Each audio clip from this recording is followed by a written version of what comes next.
aujourd'hui, nous allons toujours dans le même thème. On va prendre un passage dans le livre de Matthieu. On veut parler de Jésus-Christ. Aujourd'hui, je vais parler encore de Jésus. Demain, certainement que je vais parler de l'Esprit. Amen. Et puis, on aura aussi la possibilité de parler de l'Évangile dans les prochains jours. Parce que nous sommes là jusqu'à quand? Jeudi, n'est-ce pas? Donc demain, on est là. Mardi soir, on est là pour la conférence. Et jeudi soir aussi, on est là. Amen. Voilà. Donc on aura la possibilité aussi de développer. Donc nous allons prendre Matthieu 3. Notre intervention ne sera pas très longue. Hein, ok? Voilà. On a parlé de beaucoup de choses déjà. Donc ça sera une intervention assez brève. Mais on va voir quelque chose ensemble. Donc nous sommes dans Matthieu 3. On va lire les 2 premiers versets. Enfin, voilà. Non, les 3 premiers versets. Et puis ensuite, on va commencer à lire le verset 11. Du verset 11 jusqu'au verset 12. Donc, premier verset jusqu'au verset 3. Matthieu, le chapitre 3, verset 1 à 3. En ce temps-là, parut Jean-Baptiste prêchant dans le désert de Judée. Il disait, « Répentez-vous car le royaume des cieux est proche. » Jean est celui qui avait été annoncé par Ésaïe, le prophète, lorsqu'il dit, « C'est ici la voix de celui qui crie dans le désert.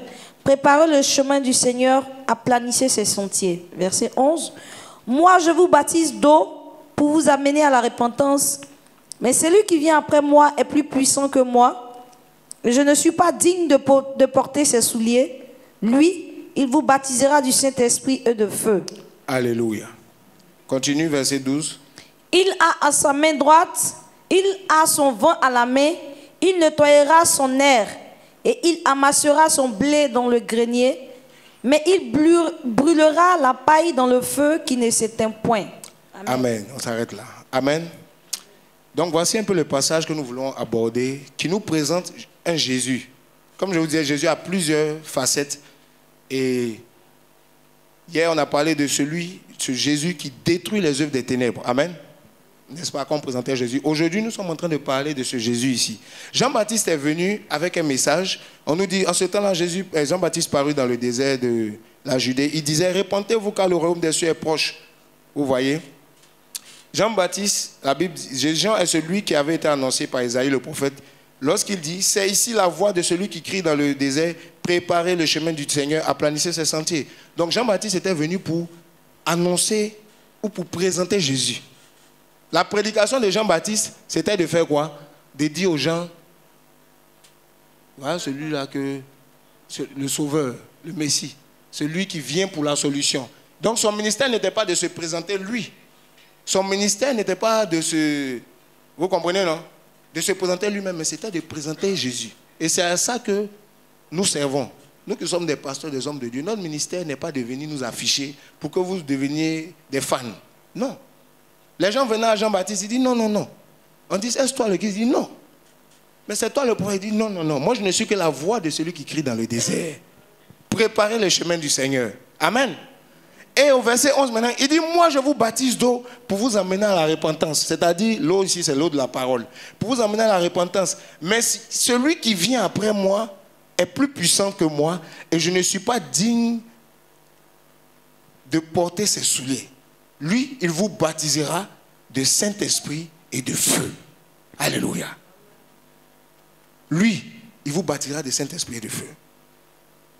Il a son van à la main, il nettoiera son air, il amassera son blé dans le grenier, mais il brûlera la paille dans un feu qui ne s'éteint jamais. Ça, c'est le Jésus que Jean est venu prêcher, est venu présenter. Je vais vous présenter aujourd'hui un Jésus qui baptise de Saint-Esprit et de feu. Vous savez la différence entre entre Bouddha et Jésus. C'est que Jésus, il baptise de Saint-Esprit et de feu. La différence entre Mohamed et Jésus, c'est que Jésus, il baptise de Saint-Esprit et de feu. La différence entre un pasteur, un prédicateur et Jésus, c'est que Jésus baptise de Saint-Esprit et de feu. Dans la Bible, il y a eu des grands prophètes. Il n'y en a pas un seul qui peut te baptiser de Saint-Esprit et de feu. Il y a eu Élie, Il y a eu Moïse, ils ont ouvert la mer. Mais en ce qui concerne le Saint-Esprit, dans le domaine du Saint-Esprit, par rapport au Saint-Esprit, il y a un seul qui baptise de Saint-Esprit et de feu. Il s'appelle Jésus. Voilà pourquoi il est plus élevé que n'importe quel prophète. Il est plus élevé que n'importe quel messager. Parce qu'ils sont venus apporter des messages. Mais lui n'est pas venu seulement apporter un message. Il est venu aussi apporter un baptême d'esprit et de feu. Et si il est celui-là qui baptise de Saint-Esprit et de feu, c'est que quand il est quelque part, il baptise de Saint-Esprit et de feu. S'il est au milieu de nous ce soir, il va baptiser de Saint-Esprit et de feu. Peut-être que tu es là, tu as besoin du baptême de l'Esprit et du feu. Ce soir, si on invoque Jésus, il va baptiser de Saint-Esprit et de feu. Amen. Pourquoi Jésus baptise de Saint-Esprit et de feu?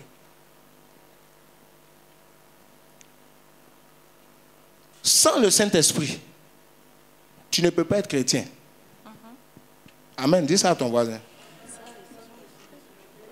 Vous avez peur de ça ou bien? Parlez fort. Il faut dire à ton voisin, sans le Saint-Esprit, tu ne peux pas être chrétien, enfant de Dieu. Alléluia. Aujourd'hui où je vous parle, il y a des chrétiens sans le Saint-Esprit. Ils sont dans des églises. Ils sont chrétiens, mais ils n'ont pas le Saint-Esprit. C'est vrai ou pas? C'est un faux évangile, ça. C'est un faux message, ça. C'est une fausse réalité, ça. La Bible dit que Dieu est esprit, dans Jean chapitre 4. Il faut que ceux qui l'adorent, l'adorent en esprit et en vérité. Si tu n'as pas le Saint-Esprit, tu ne peux pas adorer Dieu. Tu vas l'adorer comment? En chair et en muscle? En beauté? En manière? Non, c'est en esprit et en vérité. Il faut que tu aies le Saint-Esprit. C'est le Saint-Esprit qui t'emmène à adorer Dieu, qui t'apprend à adorer Dieu. C'est par le Saint-Esprit que tu te connectes à Dieu. Les hommes étaient éloignés de Dieu, séparés de Dieu, à cause de leurs péchés. Quand Jésus-Christ vient, il ramène la connexion. Pour que les hommes puissent véritablement adorer Dieu, expérimenter Dieu. Alléluia. Jésus baptise de Saint-Esprit et de feu. Le Saint-Esprit, c'est par rapport à la nature. Pour te transformer, pour te changer. Parce qu'avant que Jésus nous baptise du Saint-Esprit, on est charnel. On est trop en fonction de nos pulsions. Mais quand le Saint-Esprit vient, le Saint-Esprit nous connecte aux choses de Dieu. Là, tu reçois des visions. Là, tu fais des songes et tu comprends. Là, Dieu te parle. Amen. Et tu grandis dedans. Dans l'air de l'Esprit. Dans la sphère de l'Esprit. C'est pour ça que Jésus, la différence entre lui et puis les autres, Jean-Baptiste n'a pas dit autre chose. Il dit, celui qui vient après moi, je suis trop petit par rapport à lui. Pourquoi? Moi, je vous parle de la repentance seulement, mais lui, il va parler de la repentance, mais il va baptiser du Saint-Esprit. Il va envoyer le feu. Ça, c'est puissant, ça. Si tu n'as pas expérimenté ce Jésus, tu seras faible devant Satan. Si tu n'as pas expérimenté ce Jésus, les enseignements vont t'ennuyer. Les choses de Dieu vont t'ennuyer. Parce que c'est par le Saint-Esprit qu'on est attiré par les choses de Dieu. Amen. Jésus a dit à ses disciples, quand il est venu, et je veux dire à quelqu'un, peut-être que tu es chrétien par héritage, c'est-à-dire tu es né dans une famille chrétienne, mais tu n'as pas le Saint-Esprit. Si tu meurs comme ça, tu vas en enfer. C'est le Saint-Esprit qui est le gage, qui est la preuve que tu as reçu Jésus-Christ. Amen. Oui, la Bible dit dans Éphésiens 1,13 que vous aussi, après avoir écouté l'évangile de votre salut, vous avez reçu l'Esprit de vérité, le Saint-Esprit. Vous avez été scellé du Saint-Esprit qui est un gage de notre héritage, qui est une preuve. La preuve que Dieu est dans ta vie, c'est le Saint-Esprit. Tout à l'heure, on a expliqué ce que c'était le Saint-Esprit avec le pasteur qui est passé. Je ne vais pas revenir dessus. Mais sans le Saint-Esprit, tu n'appartiens pas au Seigneur. Tu n'as même pas commencé. Tu peux aller dans une communauté pendant 10 ans, 15 ans, ce que tu veux. Le pasteur te connaît bien, les gens te connaissent bien. Mais Dieu et toi, il n'y a rien de vous. Amen. Voilà pourquoi il faut aspirer au Saint-Esprit. Il faut rechercher le Saint-Esprit. Il y a eu des gens qui suivaient les choses de Dieu. Et puis l'apôtre Paul les a rencontrés dans Actes chapitre 19. Ils disent, mais vous avez reçu le Saint-Esprit? Ils disent, non, nous, bon, on prie, ici et là. Il dit, quand même. Jean-Baptiste est venu, il a dit, il y a celui qui baptise du Saint-Esprit. Venez ici, on va prier pour vous. Et paf, ils ont reçu le Saint-Esprit. Ils sont tombés en même temps, l'Esprit est venu sur eux. Là, le truc a commencé. Le vrai marche chrétien a commencé. Mais avant, c'était des accompagnateurs Hein, des sympathisants. Plus il y a des sympathisants aujourd'hui dans les églises. Ils sympathisent, hein, le pasteur, les chrétiens. Ils aiment bien la chorale, mais eux-mêmes n'ont pas l'Esprit de Dieu. Amen. Si c'est ton cas, il faut que ça change aujourd'hui. Amen. Donc Jésus a dit à ses disciples, dans Actes chapitre 1, voilà, on va lire 2 versets comme ça, et puis je pense qu'on a fini avec ça. Donc Actes chapitre 1, est-ce que vous êtes là? Ce qu'il dit là, bien, c'est pas vrai. C'est vrai, hein? Chrétien sans Saint-Esprit, ça existe, ça n'existe pas aujourd'hui, vous n'en connaissez pas? Peut-être que même tu es là. Tu es chrétien et puis tu n'as pas le Saint-Esprit. Toi-même, tu sais ça. Tu ne sais même pas l'étude de l'Esprit là. C'est un mystère pour toi. Dieu ne te parle jamais. Tu n'entends jamais sa voix. Tu n'es pas interpellé. Voilà. Tu sens un vide en toi. Mais ce n'est pas la fin du monde. Aujourd'hui, tu peux recevoir le Saint-Esprit. Amen. Oui. Peut-être que tu n'en as jamais entendu parler. Peut-être que tu... Voilà. Mais aujourd'hui, ça peut changer. Amen. Donc, on est dans quoi? Actes chapitre 1. On a trouvé? Voilà. À partir du verset 4. Actes le chapitre 1, verset 4. Jusqu'au verset 5. Comme il se trouvait avec eux, il leur recommanda de ne pas s'éloigner de Jérusalem, mais d'attendre ce que le Père avait promis. Ce que je vous ai annoncé, leur dit-il. Car Jean a baptisé d'eau, mais vous, dans peu de jours, vous serez baptisés du Saint-Esprit. Amen. Amen. Vous voyez, reste dans ta position, tu vas continuer la lecture. Vous voyez, Jésus va leur dire, il dit, attendez ce que le Père avait promis. Dieu avait promis quelque chose. C'était d'envoyer le Saint-Esprit. Vous comprenez? Et quand il a fini, il est mort, il est ressuscité, il a dit, attendez, voilà, attendez ce que le Père a promis, que je vous ai annoncé. Parce qu'il avait annoncé qu'il allait envoyer ça, l'Esprit de Dieu. Il dit, Jean a baptisé d'eau, mais vous, dans peu de jours, vous serez baptisés du Saint-Esprit. Et au verset 8, on nous dit ceci. Mais vous recevrez une puissance, le Saint-Esprit survenant sur vous, et vous serez mes témoins à Jérusalem, dans toute la Judée, dans la Samarie et jusqu'aux extrémités de la terre. Alléluia. Alors, je vais vous dire quelque chose, mes frères. La parole de Dieu, la promesse de Dieu est que Dieu avait promis l'Esprit. La différence entre tous les messages qui ont été apportés dans la Bible, c'est que le message de Jésus était accompagné de puissance et d'esprit. Et il a promis à ses disciples, de la part du Père, que dans peu de jours, attendez ça à Jérusalem. Ne sortez pas, restez. Soyez en prière. Dans quelques jours, vous serez baptisés de Saint-Esprit et de feu. Et ils sont restés dans cette posture. Ils étaient dans la chambre haute. Ils jeûnaient. Ils priaient. Pourquoi? Le Saint-Esprit n'est pas venu au hasard. Le Saint-Esprit est venu parce qu'il avait été annoncé, promis. Et ils étaient dans la chambre haute, ils étaient 120. Ils étaient en train de prier, de jeûner. Attendant ce que Dieu leur avait promis.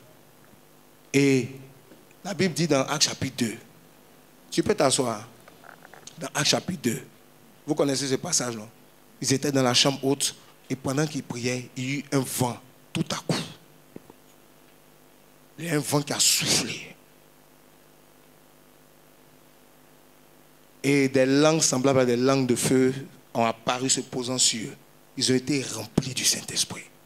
Et ils ont commencé à parler en d'autres langues. En des langues qu'eux-mêmes ne connaissaient pas. Mais la langue que d'autres personnes pouvaient. Ils ont commencé à prêcher, à annoncer les merveilles de Dieu. Ils étaient remplis de feu, des timides. Un homme comme Pierre. On lui dit, toi tu étais avec Jésus. Il dit, moi, celui-là, je ne le connais pas. Mais on t'a vu avec lui. Il dit, en vérité, je vous le dis, ce monsieur-là, je ne le connais pas.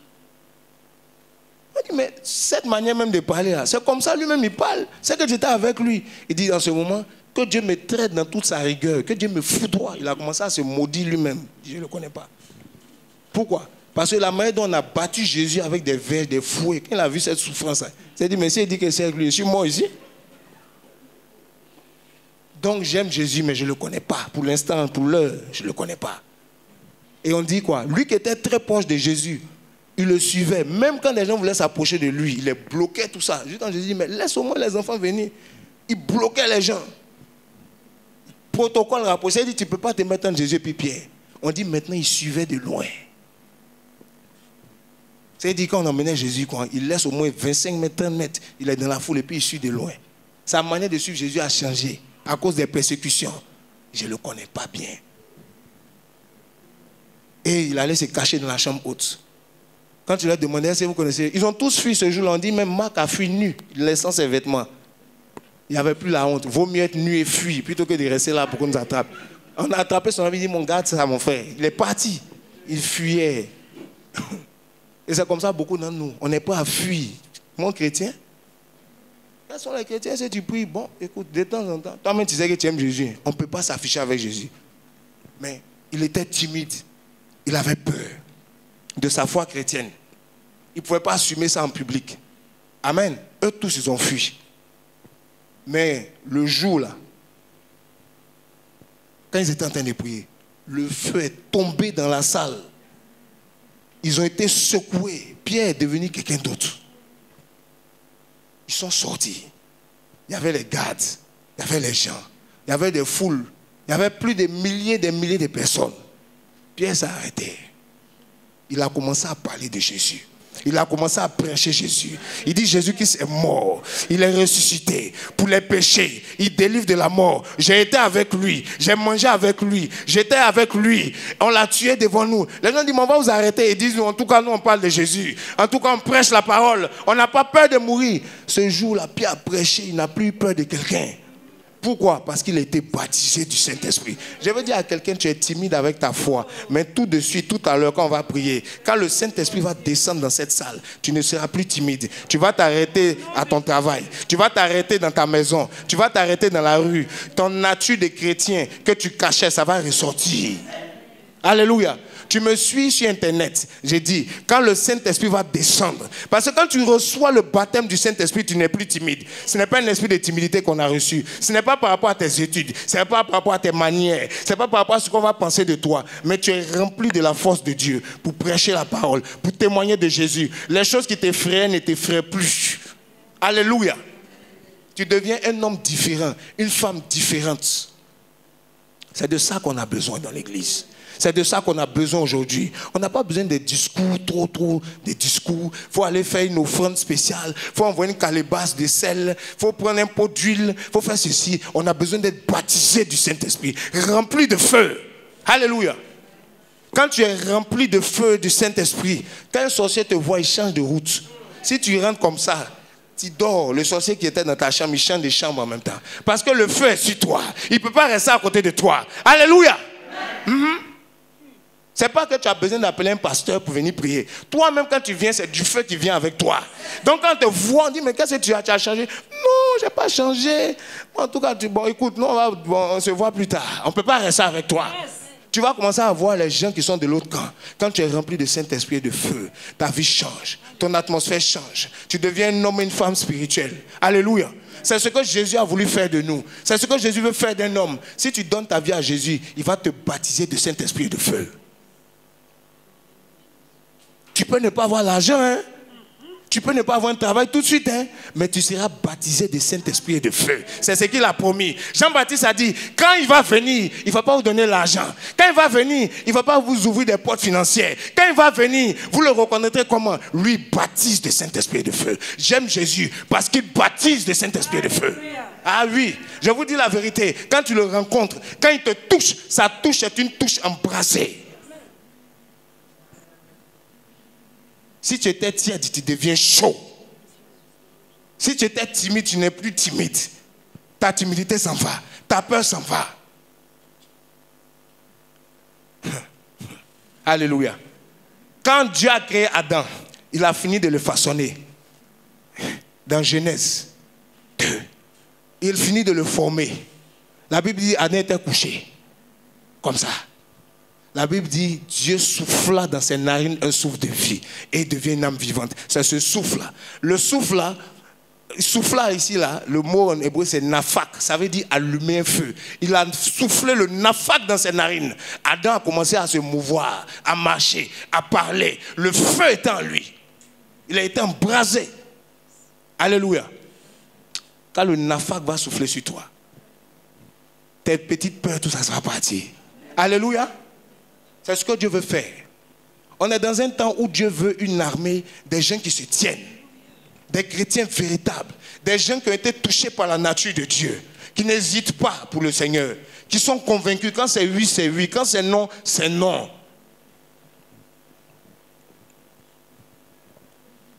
Et je vais vous dire quelque chose, chaque fois qu'on se retrouve, Jésus a dit, là où 2 ou 3 sont réunis en mon nom, je suis où? Mais c'est pour faire quoi? C'est pour baptiser des Saint-Esprits de feu.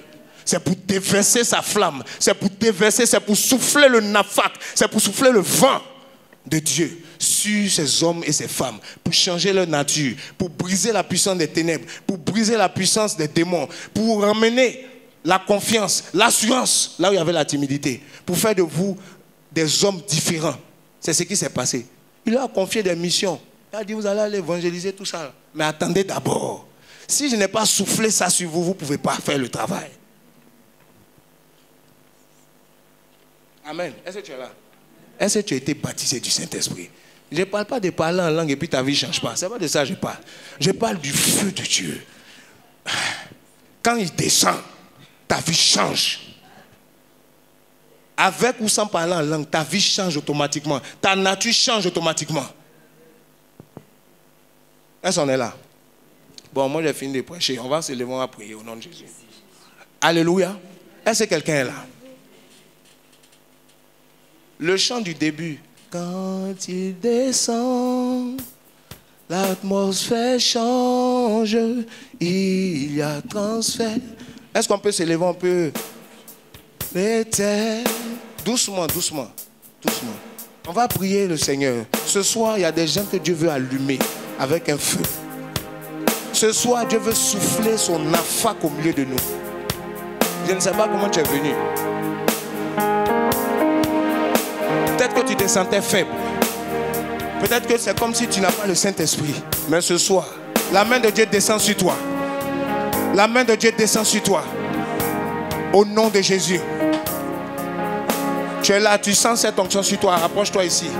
Approche-toi ici. Si tu peux marcher, viens un peu ici. Tu sens que cette parole te concerne. Approche ici au nom de Jésus.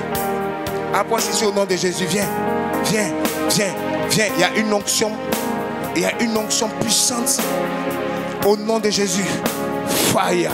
Il y a un feu que Dieu descend ici. Au nom de Jésus. Reçois cela au nom de Jésus. Reçois ce feu. Au nom de Jésus. Reçois ce feu. Reçois ce feu au nom de Jésus. Il y a des miracles qui vont vous accompagner. Parce que le feu de Dieu est sur votre vie. Parce que le feu de Dieu descend sur vous. Au nom de Jésus, reçois. Reçois cela, reçois ce feu. Reçois, reçois, reçois, reçois, reçois, reçois, reçois, reçois. Au nom de Jésus. Au nom de Jésus. Au nom de Jésus. Au nom de Jésus. Au nom de Jésus. Au nom de Jésus. Au nom de Jésus. Reçois ce feu. Reçois ce feu. Reçois ce vent. Il est celui qui baptise le Saint-Esprit et de feu. Le feu de Dieu descend sur toi. Regarde. Tu as appelé. Tu as appelé. Tu as appelé. Tu as appelé. Comme un évangéliste. Tu as appelé. Comme un prophète. Tu as appelé pour servir Dieu dans cette génération. Tu as appelé comme Pierre a sorti pour parler de Jésus. Tu as appelé au nom de Jésus-Christ de Nazareth. Le baptême du feu sur ta vie maintenant. Le baptême du feu sur ta vie maintenant. Le baptême du feu sur ta vie maintenant. Ça a été brûlé de fire. Ceux qui sont saisis par l'esprit, emmenez-les ici, s'il vous plaît. Emmenez-les ici, aidez-les. Aidez-les. Au nom de Jésus.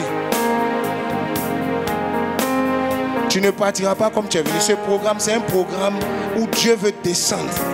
Dieu veut toucher. Dieu veut toucher. Dieu veut descendre. Dieu veut toucher. Dieu veut manifester son nafak, son feu. Au nom de Jésus. Tu es de ceux-là, le feu de Dieu vient sur ta vie. Surveillez ceux qui sont derrière au niveau des micros. La main de Dieu descend sur elle là-bas au nom de Jésus. Femme de feu, femme de prophétie, femme de l'évangile, femme qui va se lever au nom de Jésus. Reçois ta part. Reçois. Reçois, reçois, reçois, reçois, reçois, reçois. Surveillez-les là-bas avec des pagnes. Au nom de Jésus, la main de Dieu descend là-bas. Surveillez-les au nom de Jésus. Au nom de Jésus. Au nom de Jésus. Au nom de Jésus. Au nom de Jésus. Au nom de Jésus.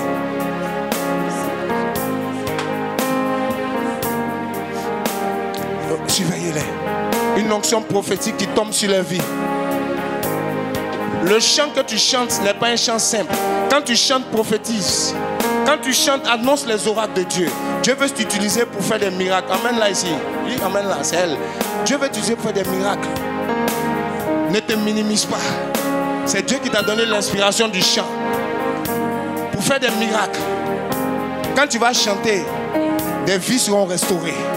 Quand tu vas chanter, des foyers, des gens qui voulaient se séparer vont revenir ensemble. Il y a quelque chose dans ton chant que Dieu a déposé. Et c'est puissant. Des chaînes vont être brisées quand tu vas chanter. Au nom de Jésus. Reçois cela. Reçois. Au nom de Jésus. Au nom de Jésus. Au nom de Jésus. Reçois cela. Laisse-la, laisse-la. Reçois-la. C'est une femme de feu. C'est une femme prophétesse. On est là comme ça, le Saint-Esprit à l'œuvre. Il baptise de Saint-Esprit et de feu. Le feu de Dieu est dans cette salle. Il y a quelqu'un qui reçoit un miracle. Tu as un problème de santé qui te dérange. Tu as une maladie qui te dérange. Tu as une maladie qu'on t'a dit c'est incurable. Ce soir, Dieu te guérit au nom de Jésus-Christ. Tu reçois ta guérison. Va faire des examens à partir de lundi, à partir de très tôt. Tu reçois au nom de Jésus. Tu as une maladie incurable. Les médecins n'ont pas su te soigner. Ce soir, le Saint-Esprit te guérit. Cette maladie disparaît de ton corps. Au nom de Jésus, reçois ta guérison. Reçois ta guérison. Je parle à quelqu'un ici. Reçois ta guérison. Reçois ta guérison. Au nom de Jésus. Au nom de Jésus. Là où il y avait un blocage dans ta santé, là où tu ne pouvais pas faire un mouvement, ta guérison est en train de prendre place au nom de Jésus. Si c'était dans ton corps, ce qui était tordu est redressé maintenant au nom de Jésus. Ce qui était courbé est redressé maintenant. Redresse ton pied, redresse ta main, redresse ton membre, redresse au nom de Jésus. J'ordonne maintenant au nom de Jésus que ce membre soit redressé dans le nom de Jésus-Christ. Dans le nom de Jésus. Dieu te guérit. Dieu emmène une guérison dans ton corps. Je parle à quelqu'un. Tu avais un problème au bas-ventre. Tu as un problème au bas-ventre. Une maladie qui est liée à tes périodes. C'est une femme. Tu sens des douleurs incroyables. Ça te paralyse, ça te bloque. Quand c'est comme ça, tu ne peux pas sortir, tu ne peux rien faire. Au nom de Jésus. Au nom de Jésus. Au nom de Jésus. Au nom de Jésus. Au nom de Jésus. Tu as ce problème dans ton bas-ventre. Il y a une délivrance que Dieu veut opérer dans ta vie. C'est un démon. Au nom de Jésus. Lâche-la. Lâche-la. Lâche-la. Lâche-la. Lâche sa vie. Lâche sa vie. Sors d'elle. Tu es logé dans son ventre. Sors. Sors au nom de Jésus. Sors. Sors au nom de Jésus. Sors au nom de Jésus. Sors au nom de Jésus. Sors au nom de Jésus. Tu quittes sa vie maintenant. Tu libères sa vie maintenant. Tu libères sa vie. Toi qui as ce problème de bas-ventre là, Dieu est en train de te guérir. Dieu est en train de te restaurer. Dieu est en train de te guérir. Dieu est en train de te restaurer. Au nom de Jésus. Il y a quelque chose qui est enroulé dans ton ventre qui va quitter maintenant, qui va lâcher maintenant au nom de Jésus. Qui va lâcher au nom de Jésus. Lâche. Lâche. Lâche au nom de Jésus. Sors au nom de Jésus. Et ne reviens plus. Au nom de Jésus. Au nom de Jésus. Au nom de Jésus. Je prie maintenant pour toute personne qui avait une maladie quelconque. Reçois ta guérison. Reçois ta guérison. Reçois ta guérison. Tu as une maladie de sang, tu reçois ta guérison. Tu as le diabète, tu reçois ta guérison. Tu as une douleur au niveau des lombaires, tu reçois ta guérison. Reçois ta guérison. Tu mets la main là où tu avais mal. Là où tu avais mal, là où tu avais ton mal. Là où tu avais mal, mets la main là-bas. On va prier au nom de Jésus. Seigneur, pendant que cette personne a mis sa main là où elle a un mal, je prie que ce mal disparaisse au nom de Jésus. Que cette personne reçoive sa guérison maintenant. Tu as dit, Seigneur, qu'en ton nom, les malades seront guéris. Seigneur, toi qui baptises de Saint-Esprit et de feu, envoie la guérison maintenant dans la vie de cette personne. Envoie la guérison maintenant dans la vie de cette personne. Reçois ta guérison. Reçois ta guérison. Au nom de Jésus. Au nom de Jésus. Alléluia. Alléluia. Le feu qui a commencé à souffler, le vent qui a commencé à siffler, il va nous suivre dans ces programmes. Amen. Alléluia. Nous sommes pris par le temps.